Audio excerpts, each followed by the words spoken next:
Welcome back, everyone. It's Charlie. Marvel just teased Luke Cage and their Season 3 storyline in a real big way right after Mike Coulter posted a whole bunch of pictures of them filming brand new episodes for next year. So we will break it all down and why it took Marvel so long to get back to doing more classic Heroes for Hire and Defenders stuff from the old Marvel TV days. There's even been talk of Agents of S.H.I.E.L.D. stuff coming back in the next couple of years, too.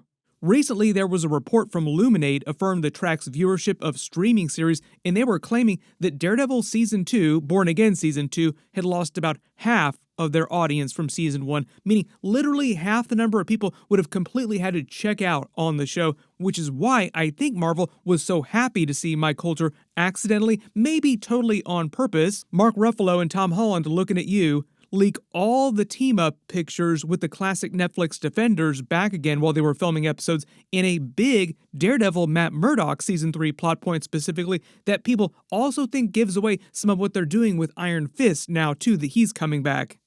If you have been watching Season 2, then you've probably seen they sidelined a ton of their newer characters pretty quickly that they introduced during Season 1 because they felt like they weren't really connecting with fans. And it seems like they decided pretty early on that when they were making Season 1 and Season 2 that they needed to go full Defenders and just bring everyone back, like pull the ripcord, bring them all back as soon as possible to avoid losing more of the audience and hopefully get a lot of the fans to turn around on this side of Marvel TV, like in a positive direction, like people coming back to Marvel TV instead of bailing on Marvel.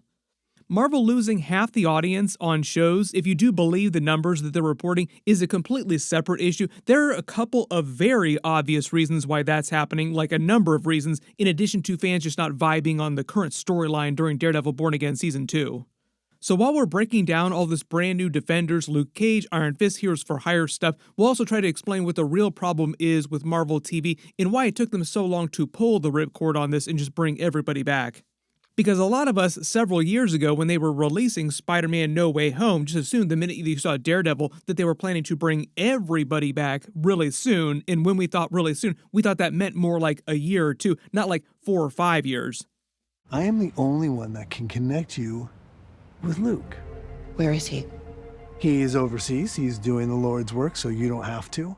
But during Daredevil Season 2, Episode 7, Jessica Jones talks to Mr. Charles, who is Val's lackey at the CIA and the OXC company, and handles a lot of her legwork that the agency does managing all the superheroes and villains they hire to do black ops for them around the world, Thunderbolt style. And he revealed Luke Cage agreed to work for them so that Jessica Jones did not have to, and I also think to keep the government and OXC, Val in general, away from their daughter, Danielle Cage, named after Danny Rand, Iron Fist, her godfather in the comics, so I'm also assuming that that's the reason for naming her Danielle in the MCU. They're just doing the comic book version. Kristen Ritter also said that it had been 7 years in the MCU timeline since the events of Jessica Jones Season 3 during that finale, so a lot has happened, implying that there's been a lot more Heroes for Hire Luke Cage, Iron Fist stuff going on in the background, that he has become even closer with Luke Cage. And that is why they named their daughter after him. Based on her age, too, it seems like she was born a couple years after the end of the Jessica Jones series and Luke Cage Season 2, like not that much time went by before she was born. All the mentions raised all kinds of questions. Is Val putting together more Thunderbolts teams since she lost her last team after they formed the new Avengers and they're too public now and she can't use them to do all the shady Black Ops OXC work that she was doing before? You remember during the Thunderbolts movie, all those separate characters before they teamed up were separately contracted by Val and OXC to work for the CIA and do a lot of their Black Ops missions regularly around the world. She didn't stop needing people for that, even though they formed the new Avengers. She just replaced them with other new heroes and villains with superpowers or crazy skills. Jessica Jones just said specifically they were looking for people like them with quote-unquote abilities, basically people with powers. Bullseye suddenly checking his phone. We're putting together another new team. There was another idea to bring together another group of also remarkable people to see if they could become something more, something even shadier, to see if they could work together to fight the battles that were way too shady for the regular Avengers to fight. Speaking of which, thank you to Marvel Rivals for sponsoring this video. Marvel Rivals is doing a collaboration with the Marvel Cinematic Universe, the movies, the TV shows, featuring a brand new limited time mode in special activities in Times Square called the Avengers mode for Season 7.5. After the new game update, Phase 1 of the path to the Avengers Doomsday event begins with an all-new asymmetrical combat mode inspired by iconic Avengers moments. One player will control Loki, and 6 players will fight against him as heroes. When you play as Loki, you gain access to overwhelming power and unique enhanced abilities and stats. Use mind control to turn enemy heroes against their teams, summon controlled heroes onto the battlefield to fight for you, and just recreate the chaos that Loki brought in the original Avengers movie. When you play against Loki, you team up with 6 other heroes to take him down, and under certain conditions you can summon the Hulk, recreating probably one of the most memed moments from the Avengers movie when the Hulk thrashed Loki. The Times Square special event activities include a watch party zone, sitting together with other Marvel Rivals superheroes in an interactive viewing area, trigger new hero animations, and stay for a period of time to earn rewards. Watching the Marvel movies inside Marvel Rivals with your friends and other players. There's also 3 photo checkpoints where you can recreate famous MCU scenes from the movies with interactive poses, take photos, and claim rewards. So if you want to see what would happen in the Avengers movie if Loki had won, you can actually do that now. They also just added Black Cat as a playable character and a brand new PvE mode, so download Marvel Rivals for free using my link. I'll put it up here on screen and down in the description below, and have fun reliving all the iconic Avengers hero moments from the movies. Mr. Charles wouldn't say exactly what Luke Cage was doing or where he was, only that he was doing the Lord's work somewhere else around the world. He was reading the magazine about the Pan-Asian countries, so a lot of people were like, maybe that means that he's on Madripoor. Based on the timing, them mentioning it in episode 7, I believe that they're actually setting up a season 3 storyline for that. We'll probably get at least a Luke Cage cameo scene in the season 2 finale to just continue setting that up, and some Iron Fist setup too. I'm not expecting an Iron Fist cameo, but I wouldn't be surprised if they mention Iron Fist. You also remember he's a billionaire, he has crazy money, so even if he wasn't also forced to work for Val in OXC as like a new Thunderbolts character, I wouldn't be surprised if he's using his money to help Luke Cage. The showrunners tease that Season 3 is going to have a completely new storyline. Kingpin will be back. This is his Santa-like appearance during the episodes. Kingpin Santa. It's not clear what he's doing during Season 3, though, stalking around New York City, but he is still around. There will be multiple new villains, but they haven't said who the main villain is, and if they're tied to the Hand or Spider-Man Brand New Day, because the Hand seemed like they're a pretty big plot point during Spider-Man Brand New Day, and they were big during Daredevil Season 2 on Netflix. Also the main villains of the Defenders team-up series. Season 3 will take place after the events of Spider-Man Brand New Day, so we will see what they explain about the Hand in the MCU during that period. But I do think they're going to say that Season 3 takes place before Avengers Doomsday, even though they're releasing it a few months after Avengers Doomsday. I think around March sometime next year. Not in it, don't ask, I'm not in it. I'm not in it.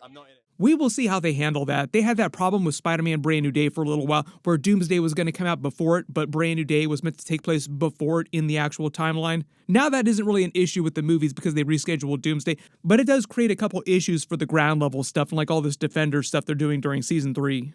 All the new Iron Fist storyline everyone is talking about is them adapting a version of the era when Iron Fist wore the Daredevil costume and pretended to be Daredevil around the city so that people would think that Matt Murdock and Daredevil were 2 completely separate people.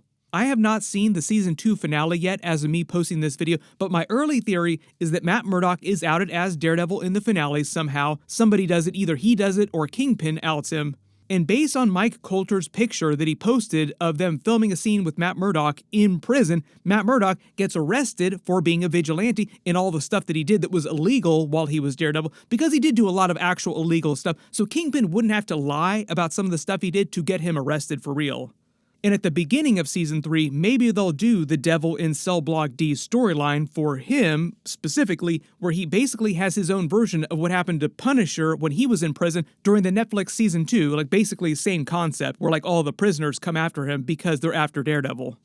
And while he's in jail, maybe Iron Fist wears the Daredevil suit so the people in the law in general, like police, the judges, start believing that Matt Murdock really wasn't Daredevil, and therefore it helps him get out of prison faster.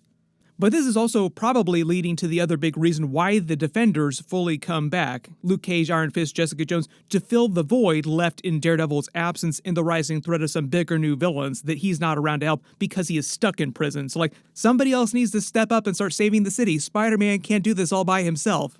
Which also raises the question to Spider-Man Brand New Day, like how do they end that movie? Is he still on planet Earth? Is he still able to actually go around web-slinging New York City and save people?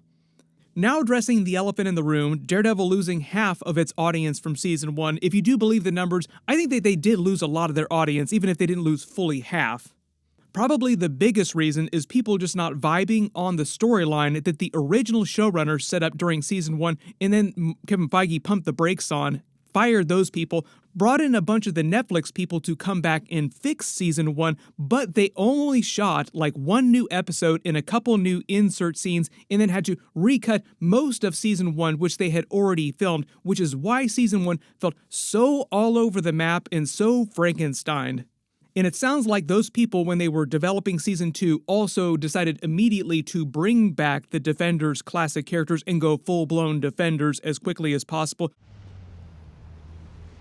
But when they were figuring this out, a lot of the actors, the Defenders actors like Mike Colter, Kristen Ritter, Danny Rand, Iron Fist, were off doing other projects. So there's a question of availability, which is why we're only seeing like a little bit of Jessica Jones, even though we saw her in all the trailers. They hyped her up big time during the season, but she has barely been in the episode so far. And they waited till episode 6 to actually introduce her for real. Also causing more people to turn off on Daredevil Season 2. Like, well, we're not vibing, we were hoping for more Defender stuff to happen way quicker. Everybody post all your reactions in the comments below, and let me know what you want them to do with the characters after this, because there has been talk of them doing some other kind of Defenders team-up type of project, but they might call it something different. My full Daredevil Season 2 Episode 8 finale video will post next week after they release it, so be sure to enable alerts for my channel so you don't miss it, expecting a bunch of cameo scenes and a bunch of teasers for Season 3 like full-blown Defender stuff happening. Then the week after that, we get the Punisher special presentation, One Last Kill, which will set up what he's doing before the events of Spider-Man Brand New Day and how he enters that movie. So I'll be doing a completely separate video for that after my Daredevil Born Again Season 2 finale video. I already did a much bigger video for that. Click here for that, and click here for my brand new Spider-Man Brand New Day video. Thank you so much for watching, and I'll see you guys in the next one.